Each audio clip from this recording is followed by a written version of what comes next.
Hello everyone, welcome to my new video. Here I am helping you to fix the themes problem. So let's see the problem which you face. Maybe sometimes or you know the solution, but those who don't know the solution, I'm here to solve it. So let's go.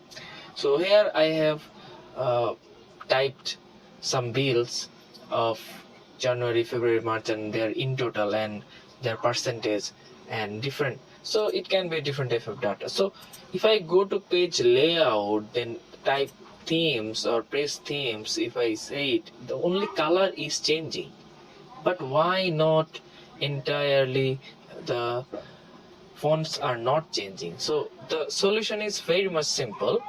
Just select the full row and column, then go to home, then change the font into your headings or body.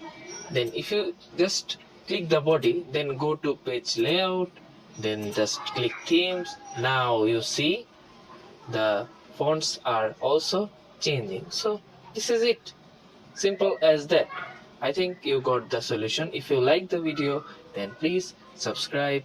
It will be a big help for me. Thank you.